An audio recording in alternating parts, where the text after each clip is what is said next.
Okay. Good morning student. Okay. तो again समस्त question मो वॉइस क्लियर अच्छी? Everything is clear? No issue?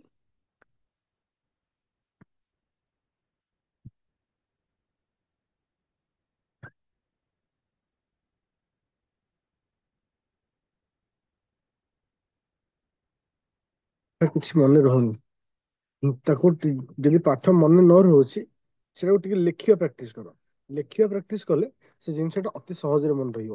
ଆଉ ପଢିଲା ବେଳେ ଟିକେ ଲାଉଡ ଭଏସ ରେ ପଢିବାକୁ ପଡିବ, ତାହେଲେ ଇଜି ହବ। ଓକେ, ଚାଲ ତ କ୍ଲାସକୁ ଷ୍ଟାର୍ଟ କରିବା। ସମସ୍ତେ ରେଡି ଅଛୁ? କ୍ଲାସକୁ ଷ୍ଟାର୍ଟ କରିବା ପୂର୍ବରୁ ବାସ୍ ତୁମକୁ ମୁଁ 2 ମିନିଟ୍ ଟିକେ ଟାଇମ୍ ନେବି, କିଛି ଡିସ୍କସନ୍ କରିବା, ତାପରେ କ୍ଲାସକୁ ଷ୍ଟାର୍ଟ କରିବା। ତ ଯେତେବେଳେ ଆମେ ଓପିଏସସି ଓଏସ୍ ର 2025 ପ୍ରିଲିମ୍ କଥା ଆମେ ଡିସ୍କସନ୍ କରିବା, ବା 24ରେ ଯୋଉ ନୋଟିସ୍ ଆସିଥିଲା, ତମେ ଯୋଉ 25ରେ ଏକ୍ଜାମ ଦବ, ଯୋଉ ପ୍ରିଲିମ୍ କଥା ଆମେ ଡିସ୍କସନ୍ କରିବା, ସବୁଠାରୁ ଇମ୍ପୋର୍ଟାଣ୍ଟ ପାର୍ଟ ହଉଛି କିଏ ସେ ନା କରେଣ୍ଟ ଆଫେୟାର। କାହିଁକି ନା କରେଣ୍ଟ ଆଫେୟାରରେ କାହାର ଭୂମିକା ରହୁଛି ନା ତୁମର ଆର୍ଟ ଆଣ୍ଡ କଲଚର ରହୁଛି, ଇଣ୍ଟରନ୍ୟାସନାଲ ରିଲେସନ ରହୁଛି, ପଲିଟି ରହୁଛି, ଜୋଗ୍ରାଫି ରହୁଛି, ଇକୋନୋମିକ୍ସ ରହୁଛି, ସାଇନ୍ସ ରହୁଛି, ଏନଭାୟରନମେଣ୍ଟ ରହୁଛି। ତ କରେଣ୍ଟ ଆଫେୟାର ଗୋଟେ ଇମ୍ପୋର୍ଟାଣ୍ଟ ପାର୍ଟ। ତ ଆମେ ଯଦି କରେଣ୍ଟ ଆଫେୟାର ଦେଖିବା, ଆମର ଇମ୍ପୋର୍ଟାଣ୍ଟ ହଉଛି ନଭେମ୍ବର ମାସଠୁ।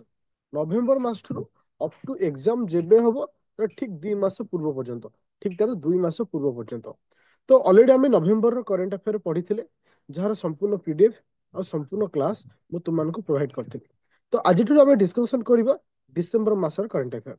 ତ ଡିସେମ୍ବର ମାସର କରେଣ୍ଟ ଆଫେୟାରର ଟୋଟାଲି ମୁଁ କେତେଟା କ୍ଲାସ୍ ନେବି? 5ଟି କ୍ଲାସ୍ ନେବି।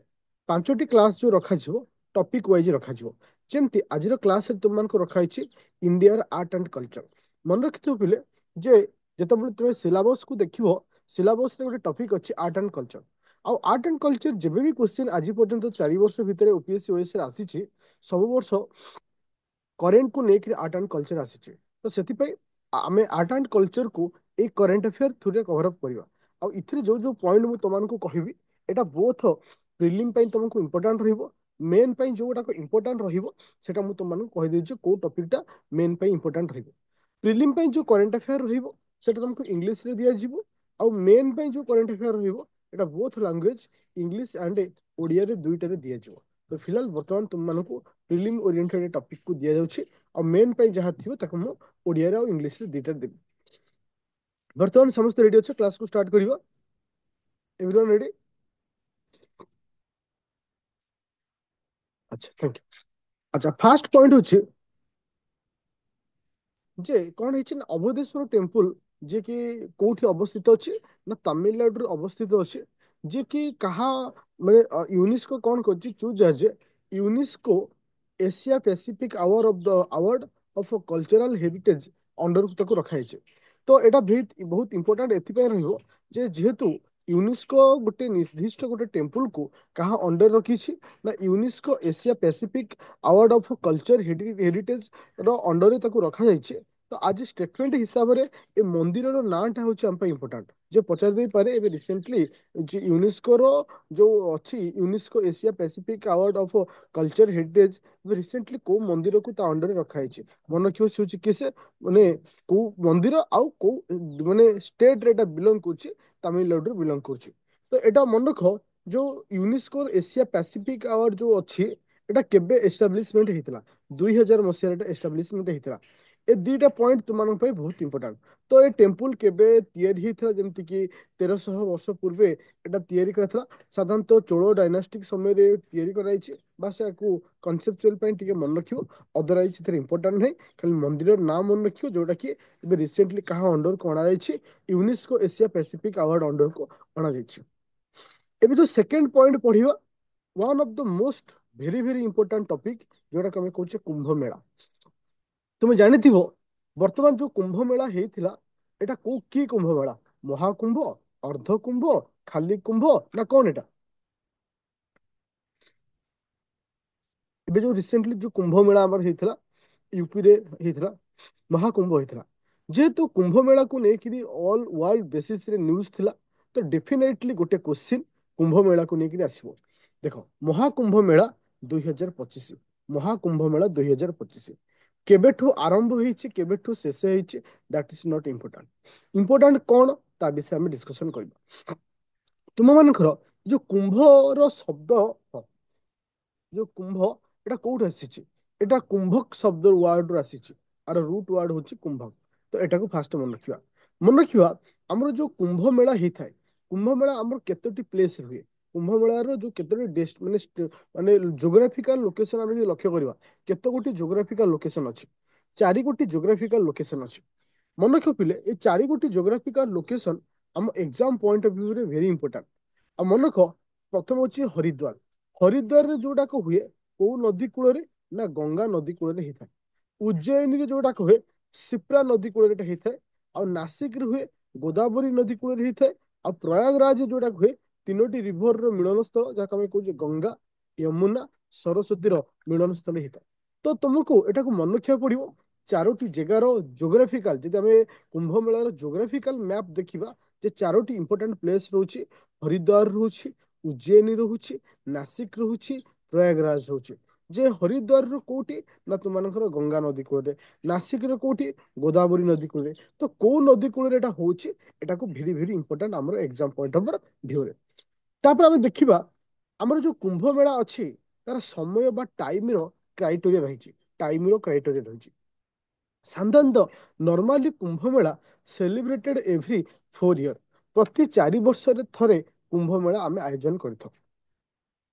ହରିଦ୍ୱାର ଆଉ ପ୍ରୟାଗରାଜରେ ଅର୍ଦ୍ଧ କୁମ୍ଭ ମେଳା ହେଇଥାଏ, ଯୋଉଟା କି ପ୍ରତି 6 ବର୍ଷ ଥରେ। କଣ ହେଇଥାଏ? ପ୍ରତି 6 ବର୍ଷ ଥରେ। ତାପରେ ଆସିଲା ପୂର୍ଣ୍ଣ କୁମ୍ଭ ମେଳା। ଗୋଟେ ଗୋଟେ ଗୋଟେ ହଉଛି ଅର୍ଦ୍ଧ କୁମ୍ଭ। ଅର୍ଦ୍ଧ କୁମ୍ଭ ଯେ କେତେ ବର୍ଷରେ ଥରେ? ଅର୍ଦ୍ଧ କୁମ୍ଭ ଯେ କେତେ ବର୍ଷରେ ଥରେ? ଅର୍ଦ୍ଧ କୁମ୍ଭ ଆମର କେତେ ବର୍ଷକୁ ଥରେ ହେଇଥାଏ? ମନେ ରଖିବ, ପ୍ରତି 6 ବର୍ଷକୁ ଥରେ ଅର୍ଦ୍ଧ କୁମ୍ଭ ହେଇଥାଏ। ଆଚ୍ଛା, ପୂର୍ଣ୍ଣ କୁମ୍ଭଟା କେବେ ହେଇଥାଏ? ନା ପ୍ରତି 12 ବର୍ଷରେ ଥରେ ପୂର୍ଣ୍ଣ କୁମ୍ଭ ହେଇଥାଏ। ତାପରେ ଆସିଲା ମହାକୁମ୍ଭ। ମହାକୁମ୍ଭ ମେଳା କେବେ ହୁଏ? ନା ପ୍ରତି 144 ବର୍ଷ ପରେ। ତା ଅର୍ଥ 12ଟା ପୂର୍ଣ୍ଣ କୁମ୍ଭ। 12ଟା ପୂର୍ଣ୍ଣ କୁମ୍ଭ। 12ଟା ପୂର୍ଣ୍ଣ କୁମ୍ଭ ମାନେ କଣ? ପ୍ରତ୍ୟେକ ପୂର୍ଣ୍ଣ କୁମ୍ଭକୁ 12 ବର୍ଷ। 12ଟା ପୂର୍ଣ୍ଣ କୁମ୍ଭ। 12 × 12 ହଉଛି 144 ବର୍ଷ। 144 ବର୍ଷରେ ଥରେ ମହାକୁମ୍ଭ ମେଳା ହେଇଥାଏ। ଆଉ ଗୋଟେ ଆସିଲା ମାଘ କୁମ୍ଭ। ମାଘ କୁମ୍ଭଟା ପ୍ରତି ବର୍ଷ ଆମେ ସେଲିବ୍ରେଟ କରିଥାଉ। ମାଘ କୁମ୍ଭଟା ଆମେ ପ୍ରତି ବର୍ଷ ସେଲିବ୍ରେଟ କରିଥାଉ। ଯଦି ମୁଁ ତମକୁ ଏଇଠି ଟିକେ ରିଭିଜନ କରେଇ ଦିଏ ଷ୍ଟୁଡେଣ୍ଟ, ଯେ ତୁମମାନଙ୍କ ଯୋଉ ଯୋଉ ମାନେ ଆମ ଯୋଉ ହରିଦ୍ୱାର ଆଉ ପ୍ରୟାଗରାଜରେ ଯୋଉ କରିଥାଉ ଅର୍ଦ୍ଧ କୁମ୍ଭ, ଅର୍ଦ୍ଧ କୁମ୍ଭଟା କେତେ ବର୍ଷକୁ ଥର ହୁଏ? ଅର୍ଦ୍ଧ କୁମ୍ଭ ପ୍ରତି 6 ବର୍ଷରେ। ପୂର୍ଣ୍ଣ କୁମ୍ଭ କେତେ ବର୍ଷକୁ ଥର ହୁଏ? ପୂର୍ଣ୍ଣ କୁମ୍ଭ 12 ବର୍ଷରେ। ମହାକୁମ୍ଭ କୁମ୍ଭ ମେଳାଟା କେତେ ବର୍ଷକୁ ଥରେ ହୁଏ? 144 ବର୍ଷକୁ ଥରେ ମହାକୁମ୍ଭ। ମାଘ କୁମ୍ଭଟା କେବେ ହୁଏ? ମାଘ କୁମ୍ଭ, ମାଘ କୁମ୍ଭ ଏଭ୍ରି ଇୟର, ପ୍ରତ୍ୟେକ ବର୍ଷ। କିନ୍ତୁ ଖାଲି ଯଦି କୁମ୍ଭ ମେଳା କହିବା, ନା କୁମ୍ଭ ମେଳା 4 ବର୍ଷକୁ ଥରେ କୁମ୍ଭ ମେଳା ହେଇଥାଏ। ଆଚ୍ଛା, ତୁମେ ଦେଖିଥିବ ପିଲେ ଏଇ ଯୋଉ ପଏଣ୍ଟଟା ଅଛି, ଭେରି ଭେରି ଇମ୍ପୋର୍ଟାଣ୍ଟ ଏଇ ପଏଣ୍ଟଟା ଅପକମିଂ ଏକ୍ସାମ ପାଇଁ। ଭାରତ ସରକାର ତରଫରୁ ଏଇ ଯୋଉ କୁମ୍ଭ ମେଳା ହେଇଥିଲା ତାର ଡିଟେଲ୍ସ ବିବରଣୀ, ତାର ଡିଟେଲ୍ସ ହିଷ୍ଟ୍ରିକାଲ ବ୍ୟାକଗ୍ରାଉଣ୍ଡ ବିଷୟରେ ଜାଣିବା ପାଇଁ ଗୋଟେ ଆପ୍ଲିକେସନକୁ ଲଞ୍ଚ କରାଯାଇଥିଲା, ଯୋଉଟାରେ 11 ଗୋଟି ଲାଙ୍ଗୁଏଜରେ ସମସ୍ତ ଡାଟା ଏଆଇ ପାୱାର ରିସିସ୍ ଥିଲା। ସେ ଆପ୍ଲିକେସନ ନାଁ କଣ ଥିଲା? ବା ସେ ଚାର୍ଟ ବୁଟର ନାଁ କଣ ଥିଲା? ମନେ ରଖିବ, କୁମ୍ଭ ସାହି ଆଇ SAHALYAK। ଓକେ, ଏଟାକୁ ମନେ ରଖିବ। ଯୋଉଟା କି 11 ଗୋଟି ଭାରତୀୟ ଲାଙ୍ଗୁଏଜ ଭିତରେ ଦିଆଯାଇଥିଲା। ଏନି ଅପଡେଟ ତୁମେ ଏନି ଆଇଡିଆ ସେଉଥିରୁ ତୁମେ ମାନେ ପାଇଯିବ, ଯୋଉଟା କି ଭେରି ଭେରି ଇମ୍ପୋର୍ଟାଣ୍ଟ। ତାପରେ ଆସିଲା ହିଷ୍ଟ୍ରିକାଲ ଇଭଲ୍ୟୁସନ। ଯଦି ଆମେ ଇତିହାସକୁ ଲକ୍ଷ୍ୟ କରିବା, କୁମ୍ଭମେଳାର କୁମ୍ଭମେଳାର ଇତିହାସ କଣ କହୁଛେ? ଦେଖ, ଆମର ଇତିହାସ କହିଲେ ସାଧାରଣତଃ 3ଟି ସ୍ତର ଦେଇ ଆମେ ଇତିହାସ ଯାଇଥାଉ। ଗୋଟେ ହଉଛି ଆନସିଏଣ୍ଟ, ଗୋଟେ ହେଲା ମିଡିଆଭାଲ, ଗୋଟେ ହେଲା ମଡର୍ଣ୍ଣ। ଯଦି ଆନସିଏଣ୍ଟ ଟାଇମ କଥା ଆମେ ଦେଖିବା, ମୌର୍ଯ୍ୟ ଡାଇନାଷ୍ଟିକ, ଗୁପ୍ତ ଡାଇନାଷ୍ଟିକ ସମୟରେ କୁମ୍ଭ ମେଳାର ପ୍ରାୟୋରିଟି ଦିଆଯାଇଥିଲା, ଯୋଉଟା କି 4th century BC two 6th century ପର୍ଯ୍ୟନ୍ତ ଆର ଇମ୍ପୋର୍ଟାନ୍ସ ରହିଥିଲା। ପର୍ଟିକୁଲାର ଏଇ ଯୋଉ ପଏଣ୍ଟଟା ଭେରି ଭେରି ଇମ୍ପୋର୍ଟାଣ୍ଟ ପଏଣ୍ଟ ହଉଛି ହର୍ଷବର୍ଦ୍ଧନ କିଙ୍ଗ ଅଫ ପୁଷ୍ୟପୁତି ଡାଇନାଷ୍ଟି। ପୁଷ୍ୟପୁତି ଡାଇନାଷ୍ଟିଙ୍କର ରାଜା ହଉଛନ୍ତି କିଏ? ସିନା ହର୍ଷବର୍ଦ୍ଧନ, ଯିଏ କି ଅର୍ଗାନାଇଜ କରିଥିଲେ କଣ? ନା କୁମ୍ଭ ଫାୟାର ଆଟ ପ୍ରୟାଗରାଜ। ପ୍ରୟାଗରାଜରେ କୁମ୍ଭ ଫାୟାର ବା କୁମ୍ଭ ମେଳା କିଏ ଅର୍ଗାନାଇଜ କରିଥିଲେ? ସେ ହଉଛି କିଏ? ସେ ନା ହର୍ଷବର୍ଦ୍ଧନ, ଯିଏ କି ପୁଷ୍ୟପୁତି ଡାଇନାଷ୍ଟିର ରାଜା ଥିଲେ। ତା ପରବର୍ତ୍ତୀ ଅବସ୍ଥାରେ ମିଡିଆ ଭାଲ ଯଦି ଆମେ ଲକ୍ଷ୍ୟ କରିବା ତୁମଙ୍କ ଦିଲ୍ଲୀ ସୁଲତାନ ସମୟରେ ଆକବର ମଧ୍ୟ ପ୍ରମୋଟ କରିଥିଲେ ଏ ମେଳାକୁ, ଆଉ ବ୍ରିଟିଶ ମାନଙ୍କ ସମୟରେ ମଧ୍ୟ ଏ ମେଳାକୁ ଅଗ୍ରଗତି ଦିଆଯାଇଥିଲା। କିନ୍ତୁ ବହୁତ ଇମ୍ପୋର୍ଟାଣ୍ଟ ଆମ ପାଇଁ ହେଉଛି କିଏ ସେ କଣ ନା, ଯଦି ପ୍ରୟାଗରାଜରେ ଆମେ ଲକ୍ଷ୍ୟ କରିବା, ପ୍ରୟାଗରାଜରେ ସର୍ବପ୍ରଥମେ କୁମ୍ଭ ମେଳା ଆରମ୍ଭ କରିଥିଲେ କିଏ ସେ ନା ହର୍ଷବର୍ଦ୍ଧନ, ଯିଏକି ପୁଷ୍ୟପତି ଡାଇନାଷ୍ଟିର ରାଜା ଥିଲେ ହର୍ଷବର୍ଦ୍ଧନ। ଦେନ୍ ଗୋଟେ ଇମ୍ପୋର୍ଟାଣ୍ଟ ପଏଣ୍ଟ ହଉଛି ଗୋଟେ ଛାଡିଗଲି, ଯେ କି ଏଇ ଯୋଉ କୁମ୍ଭ ମେଳାକୁ କେବେ ୟୁନେସ୍କୋ ଅଣ୍ଡରକୁ ଅଣାଇଥିଲା, ରେକଗ୍ନାଇଜ ୟୁନେସ୍କୋ ଇନ୍ 2017, କେବେ କଲଚରାଲ ହେରିଟେଜ ଅଫ ହ୍ୟୁମାନିଟି ଅଣ୍ଡରକୁ କେବେ ଅଣାଯାଇଥିଲା? ମନେ ରଖିବ 2017 ମସିହାରେ। କେବେ ଅଣାଯାଇଥିଲା? 2017 ମସିହାରେ। ଇଟ୍ ଇସ୍ ଏ ଭେରି ଇମ୍ପୋର୍ଟାଣ୍ଟ। ଯଦି ମୁଁ ତୁମକୁ କ୍ୱେଶ୍ଚିନ୍ ପଚାରେ ଷ୍ଟୁଡେଣ୍ଟ ଯେ ହଁ, intangible cultural heritage of humanity, intangible cultural heritage of humanity ଯୋଉ ଅଛି ତା ଅଣ୍ଡରରେ ଭାରତର କେତେ ଗୋଟି ମାନେ ମାନେ ଇଏ କୁ ଆ ଅଣ୍ଡର ରଖାଯାଇଛି ସ୍ଥାନକୁ ବା କଲଚରକୁ? ମନେ ରଖିବ ତା ଅଣ୍ଡରରେ ରଖାଯାଇଛି କେତେ ଗୋଟି କି ନା 15ଟାକୁ ରଖାଯାଇଛି, 15ଟା ରହିଛି। 13 ନମ୍ବର ହଉଛି କୁମ୍ଭ ମେଳା। ଓକେ, 15ଟା ତା ଅଣ୍ଡର ରହୁଛି। 2023 ମସିହାରେ କଣ ରହୁଛି? 2017 ମସିହାରେ ଥିଲା କିସ ନା କୁମ୍ଭ ମେଳା ଥିଲା। ଏତିକି ମନେ ରଖିବ, ଆଉ ଏଥିରେ କିଛି ଇମ୍ପୋର୍ଟାଣ୍ଟ ନାହିଁ। ଆଉ ଏଟା କେବେ ଷ୍ଟାର୍ଟ ହେଇଥିଲା? 2008 ମସିହାରେ ୟୁନେସ୍କୋର କଲଚରାଲ ହେରିଟେଜ ଅଫ ଇଣ୍ଡିଆ କେବେ ଆରମ୍ଭ ହେଇଛି? 2008 ମସିହାରେ ଏଟା ଷ୍ଟାର୍ଟ ହେଇଛି। ଅଦରୱାଇଜ ଏଥିରେ କିଛି ଇମ୍ପୋର୍ଟାଣ୍ଟ ରହିବନି, ଖାଲି ଏତିକି ମନେ ରଖିବ। ମୁଁ ଟିକେ ଓଭରାଲି ତୁମମାନଙ୍କୁ ଟିକେ ସ୍ପିଡରେ ପଚାରି ଦଉଛି କୁମ୍ଭ ମେଳା ବିଷୟରେ, କାହିଁକି ନା ବହୁତ ଇମ୍ପୋର୍ଟାଣ୍ଟ ପଏଣ୍ଟ ଯୋଉଟା କି ଏ ବର୍ଷ ଗୋଟେ କ୍ୱେଶ୍ଚିନ୍ ଡେଫିନେଟଲି ଆସିବ। ଆଚ୍ଛା, ଜୋଗ୍ରାଫିକାଲ ପ୍ଲେସ ଦୃଷ୍ଟିରୁ କେତେ ଗୋଟି ଜାଗାରେ କୁମ୍ଭ ମେଳା ହେଇଥାଏ? ଜୋଗ୍ରାଫିକାଲ ପ୍ଲେସ ଦୃଷ୍ଟିରୁ 4ଟି। ଆଚ୍ଛା, ନାସିକର କୋଉ ନଦୀ କୂଳରେ ହୁଏ? ନାସିକର କୋଉ ନଦୀ କୂଳ? ଗୋଦାବରୀ। ଆଚ୍ଛା, ଉଜ୍ଜୟିନୀର କୋଉ ନଦୀ କୂଳ? Thank you. ଆଚ୍ଛା, ପୂର୍ଣ୍ଣ କୁମ୍ଭ ମେଳା କେତେ ବର୍ଷକୁ ଥରେ ହୁଏ? ପୂର୍ଣ୍ଣ କୁମ୍ଭ ମେଳା କେତେ ବର୍ଷରେ ଥରେ ହେଇଥାଏ? ପୂର୍ଣ୍ଣ କୁମ୍ଭ ମେଳା ପ୍ରତି କେତେ ବର୍ଷରେ ଥରେ ହେଇଥାଏ? 12 ବର୍ଷ ହେଇଥାଏ।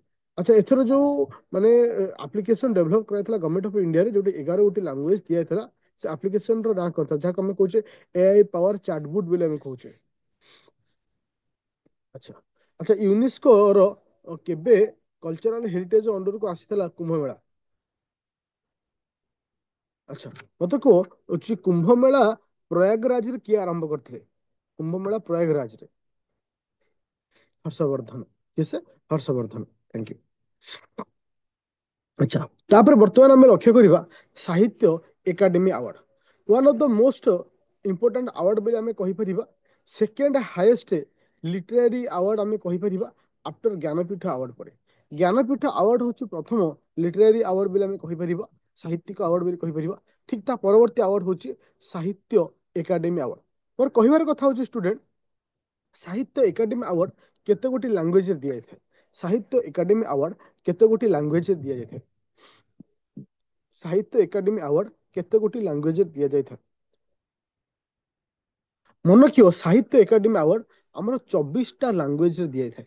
24ଟା ଲାଙ୍ଗୁଏଜ ହଉଛି କିଏ କିଏ ନା 22ଟା ଆମର ଯୋଉ କନଷ୍ଟିଟ୍ୟୁସନରେ ଯୋଉ ଲାଙ୍ଗୁଏଜ ଅଛି, 22ଟା ଲାଙ୍ଗୁଏଜ, ତା ସହିତ ଆଉ 2ଟି ଏକ୍ସଟ୍ରା ଲାଙ୍ଗୁଏଜ। କଣ, ମୁଁ ତାକୁ ଆଉ ଟିକେ ଷ୍ଟେପ ପରେ କହିବି। ଏଇଠି କନଫ୍ୟୁଜନ ହବନି। 24ଟା ଲାଙ୍ଗୁଏଜ, 22ଟା ଆମ କନଷ୍ଟିଟ୍ୟୁସନରେ ଯୋଉଟା ଅଛି, ଆଉ 2ଟା ଏକ୍ସଟ୍ରା କଣ, ମୁଁ ତୁମକୁ ଆଉ ଗୋଟେ ଷ୍ଟେପରେ କହିବି। କିନ୍ତୁ ପ୍ରଥମେ କହିବାକୁ ଚାହୁଁଛି, 2024 ମସିହାରେ ଯୋଉ ଡିକ୍ଲେୟାର କରାଗଲା ସାହିତ୍ୟ ଏକାଡେମୀ ଆୱାର୍ଡ, 24ଟା ଲାଙ୍ଗୁଏଜ ମଧ୍ୟରୁ କେବଳ 22ଟାଙ୍କୁ ଦିଆଯାଇଅଛି। ଆଉ 2 ଜଣଙ୍କର ଏପର୍ଯ୍ୟନ୍ତ ନାଁ ଡକା ହେଇନି ବା ଆୱାର୍ଡ ଦିଆହେଇନି। ଗୋଟେ ବେଙ୍ଗଲୀ ଆଉ ହେଲା ଉର୍ଦ୍ଦୁ। ଏ 2ଟି ଲାଙ୍ଗୁଏଜର ପେଣ୍ଡିଂ ବର୍ତ୍ତମାନ ସୁଦ୍ଧା ଅଛି। ବର୍ତ୍ତମାନ ତମେ ଭାବିବନି ଯେ ଏଇ 2ଟା ଲାଙ୍ଗୁଏଜ ସେପାରେଟ ନାହିଁ। 22ଟା ତମକୁ ଡକା ହେଇଛି, 22ଟାରୁ 2 ଜଣଙ୍କ ନାଁ ଡକା ହେଇନି, ଡକା ହବ। କିନ୍ତୁ ଆମର ଯୋଉ 24ଟା ଲାଙ୍ଗୁଏଜ ଅଛି, 22ଟା ହଉଛି ଆମର କନଷ୍ଟିଟ୍ୟୁସନ ଯୋଉଟା ଅଛି, ତା ସହିତ 2ଟା ଏକ୍ସଟ୍ରା ଅଛି। ସେ 2ଟା ନାଁ ତମକୁ ମନେ ରଖିବାର ଅଛି। ଆଉ ଏଟା ଆରମ୍ଭ ହେଇଥିଲା କେବେ ନା ତୁମର 1954ରେ ଏଟା ଆମର ଷ୍ଟାର୍ଟ ହେଇଥିଲା। ଦେଖ, ମୁଁ ଏଇଠି ତୁମମାନଙ୍କୁ କହିଦଉଛି।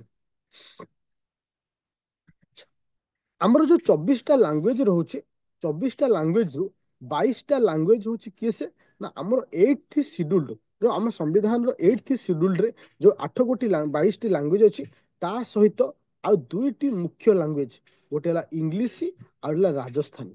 ଏଟା କ୍ୱେଶ୍ଚିନ୍ ଆସେ ବହୁତ ଥର ଯେ କୋଉ 2ଟି ଏକ୍ସଟ୍ରା ଲାଙ୍ଗୁଏଜକୁ ଆମର ରଖାଯାଇଛି ସାହିତ୍ୟ ଏକାଡେମୀ ଆୱାର୍ଡରେ, ଯେ କି ଆମର 8th ସିଡ୍ୟୁଲର ଲାଙ୍ଗୁଏଜକୁ ଛାଡ଼ିକିରି ସେ ଦୁଇଟି ଲାଙ୍ଗୁଏଜ ହେଉଛନ୍ତି କିଏ ସେ ଇଂଲିଶ ଆଉ ରାଜସ୍ଥାନ। ବୁଝା ପାଇଲା ସମସ୍ତଙ୍କୁ? 24ଟି ଲାଙ୍ଗୁଏଜରେ ଦିଆଯାଏ, କିନ୍ତୁ ଏ ବର୍ଷ ଯୋଉ 24ଟା ଭିତରୁ 22 ଜଣଙ୍କ ନାଁ ଆନାଉନ୍ସ ହେଇଛି। ବେଙ୍ଗଲୀ ଆଉ ଉର୍ଦ୍ଦୁର ଏପର୍ଯ୍ୟନ୍ତ ଆୱାର୍ଡ ଆନାଉନ୍ସ ହେଇନାହିଁ। ଆଚ୍ଛା, ତ ଏଟା ଏଇ ଯୋଉ ଅଥର ମାନଙ୍କୁ ଆୱାର୍ଡ ଦିଆଯାଏ, ଏ ଅଥର ମାନେ should be citizen of India, ଭାରତର ନାଗରିକ ହେଇଥିବା ଦରକାର। ତ ଏଥିରେ ଆମକୁ କାହାଙ୍କର ନାଁ ମନେ ରଖିବାକୁ ପଡିବ। ପ୍ରଥମେ ଓଡ଼ିଆରେ ଏଥର କାହାକୁ ଦିଆଯାଇଛି ମନେ ରଖିବ। ଏସେ ରାଇଟରେ ବିଭୂତି ନାମ ଯୋଉ ଏସେର ନାଁକୁ ମନେ ରଖିବ। ଆଉ ସାମଲ, ହଁ, ଏ ଦି ଜଣଙ୍କ ନାଁକୁ ମନେ ରଖିବ। ନା ଆଉ ସେ ଯୋଉ ଏସେ ଲେଖିଥିଲେ ସେ ଦିଟା ପଏଣ୍ଟକୁ ମନେ ରଖିବ, ଯୋଉଟା ଇମ୍ପୋର୍ଟାଣ୍ଟ। ଆକୁ ଛାଡ଼ିଲା ପରେ ଯଦି ପାରିବ ହିନ୍ଦୀଟାକୁ ମନେ ରଖିବ। ହିନ୍ଦୀଟାକୁ ଟିକେ ମନେ ରଖିବ ଯଦି ପାରିବ। କିନ୍ତୁ ଇମ୍ପୋର୍ଟାଣ୍ଟ ଆମ ପାଇଁ ହଉଛି କିସ ନା ଓଡ଼ିଆଟା ଆମ ପାଇଁ ଇମ୍ପୋର୍ଟାଣ୍ଟ। ଯେ ଏଥର ଓଡ଼ିଆର ସାହିତ୍ୟ ଏକାଡେମୀ ଆୱାର୍ଡ କାହାକୁ ଦିଆଯାଇଥିଲା ଆଉ କୋଉ ଲେଖା ପାଇଁ ତାଙ୍କୁ ଦିଆଯାଇଥିଲା, ଏଟା ହଉଛି ଇମ୍ପୋର୍ଟାଣ୍ଟ। ଆଉ ଏଇଠି ଗୋଟେ ଜିନିଷ ମନେ ରଖିବ, ମୁଁ ତମକୁ ଯଦି କୋଶ୍ଚିନ୍ ପଚାରେ ଷ୍ଟୁଡେଣ୍ଟ, ଯେ ତୁ ଯୋଉ ସାହିତ୍ୟ ଏକାଡେମୀ ଆୱାର୍ଡ ଯୋଉ ପୁରସ୍କାର ଦିଆଯାଇଥାଏ, କେତେ ଟଙ୍କା ପ୍ରାଇଜ ଦିଆଯାଇଥାଏ? କେତେ ଟଙ୍କା ପ୍ରାଇଜ ଦିଆଯାଇଥାଏ? ମନେ ରଖ, 1 ଲକ୍ଷ ଟଙ୍କା ପୁରସ୍କାର ଦିଆଯାଇଥାଏ। କ୍ୟାସ୍ ମନି ହଉଛି 1 ଲକ୍ଷ ଟଙ୍କା କ୍ୟାସ୍ ମନି ଦିଆଯାଇଥାଏ। ଆଉ ଏକ୍ସଟ୍ରା ପଏଣ୍ଟ ହଉଛି କଣ ନା এটা ଷ୍ଟାର୍ଟ ହେଇଥିଲା 12 ମାର୍ଚ୍ଚ, ଡେଟ୍ଟା ଇମ୍ପୋର୍ଟାଣ୍ଟ, 1954ରେ। ଓକେ, ତାପରେ ଆସିଲା ଏହାର ହେଡକ୍ୱାର୍ଟର ହଉଛି Delhi, ministry of culture under ଆସୁଛି। ମିନିଷ୍ଟ୍ରି ଅଫ୍ କଲଚର ଅଣ୍ଡର ଏଟା ଆସୁଛି। ଆଉ କଣ ଇମ୍ପୋର୍ଟାଣ୍ଟ ଅଛି ନା, ହଁ, ତୁମର ହର୍ନ ବିଲ୍ ଫେଷ୍ଟିଭାଲ, ତୁମର ହଉଛି ହର୍ନ ବିଲ୍ ଫେଷ୍ଟିଭାଲ। ଏଟା ବହୁତ ଥର ଅଦର ଏକ୍ସାମରେ ବହୁତ ଥର ପଚାରିଛି। ଓସିଏସ୍ ରେ ଆଜି ପର୍ଯ୍ୟନ୍ତ ପଚାରିନି, ମେ ବି ତମର ପଚାରି ପାରେ। ହର୍ନ ବିଲ୍ ଫେଷ୍ଟିଭାଲ ଯୋଉ ଅଛି, ହର୍ନ ବିଲ୍ ଫେଷ୍ଟିଭାଲଟା କୋଉ ଷ୍ଟେଟ୍ ସହିତ ରିଲେଟେଡ୍? ହର୍ନ ବିଲ୍ ଫେଷ୍ଟିଭାଲଟା କୋଉ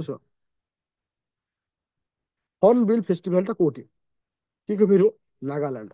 ହର୍ନ ବିଲ୍ ଫେଷ୍ଟିଭାଲଟା ହଉଛି କୋଉଠି ନା ନାଗାଲାଣ୍ଡ। ନାଗାଲାଣ୍ଡ। ତ ଏଥର ଥିମ୍ କଣ ରଖିଛି ନା କଲଚରାଲ କନେକ୍ଟ। ତ ଏ ଦିଟା ଜିନିଷ ମନେ ରଖିବାର ଅଛି। ଆଉ ହର୍ନ ବିଲ୍ ଫେଷ୍ଟିଭାଲ କେବେଠୁ ଆରମ୍ଭ କରାଯାଉଅଛି ବା ଆୟୋଜନ କରାଯାଇଅଛି? 2000 ମସିହା ଠାରୁ ଆକୁ ସେଲିବ୍ରେଟ କରାଯାଇ ଆସୁଅଛି। ତ ଏଟା ହଉଛି ଇମ୍ପୋର୍ଟାଣ୍ଟ ଥିଲା ଯେ କାହାକୁ ନେଇକି ନା ହର୍ନ ବିଲ୍ ଫେଷ୍ଟିଭାଲକୁ ନେଇକି। ଆଇ ହୋପ ଆମର ଯୋଉ ଡିସେମ୍ବର ମାସର କରେଣ୍ଟ ଆଫେୟାର ଆଜିଠୁ ଆମେ ଷ୍ଟାର୍ଟ କଲେ, ପ୍ରଥମ ଯୋଉ ଟପିକ ଥିଲା ହେରିଟେଜ ଆଣ୍ଡ କଲଚର, ତ ତୁମକୁ ଗୋଟାଏ ୱିକ୍ ବା 1.5ଟା ୱିକ୍ ଭିତରେ ତୁମକୁ ମୁଁ ଡିସେମ୍ବର ମାସର ସମ୍ପୂର୍ଣ୍ଣ କରେଣ୍ଟ ଆଫେୟାର ଏଇଭଳି ଆକାରରେ ସାରିବି ୱିଥ ପିଡିଏଫ୍ ସହିତ। ମନେ ରଖିଲେ, ମୁଁ ଯୋଉ କନସେପ୍ଟ ତୁମକୁ ପଢଉଛି, 3ଟି ବହି ମିଶଉଛି। ଯୋଉଟା କି ଗୋଟେ ହଉଛି ଓନ୍ଲି ଆଇଏସ୍, ଭିଜନ ଆଇଏସ୍, ଆଉ ଗୋଟେ ହଉଛି କିଏ ସେ ନା ଗଭର୍ଣ୍ଣମେଣ୍ଟର କିଛି ସାଇଡ୍ ଅଛି, ତାକୁ ମିଶେଇକିରି ଏ ନୋଟଟା ତିଆରି କରୁଛି। ଯଦି ଗୋଟେ ପିଲା ଏ ନୋଟକୁ ଭଲସେ ଦେଖୁଛି, ଏଉଠୁ ହିଁ ପ୍ରିପେୟାର କରୁଛି ଅପକମିଂ ଏକ୍ସାମ ପାଇଁ, ତାକୁ ଆଉ କୌଣସି ସୋର୍ସେସକୁ ମଧ୍ୟ ଯିବାକୁ ପଡିବ ନାହିଁ। ମୁଁ କହିଦଉଛି ଏଟା କୋଉଠି ଅପଲୋଡ କରାଯିବ। ମୁଖ୍ୟତଃ 3 ଗୋଟି ଫାଇଲରେ ଏଟା ଅପଲୋଡ କରାଯିବ। ପ୍ରଥମ ହଉଛି ରାପିଡ ଫାୟାର ପ୍ରିଲିମ୍। ଦେଖ, ଏଇଠି ବହୁତ ସାରା ପିଲା କନଫ୍ୟୁଜନ ହଉଛ ଯେ ଗତ ବର୍ଷ ରାପିଡ ଫାୟାରରେ ଯୋଉମାନେ ଜଏନ କରିଥିଲ, ଯେ ଏ ବର୍ଷ ସେଇ ଏ ଦିଟା ଅଲଗା।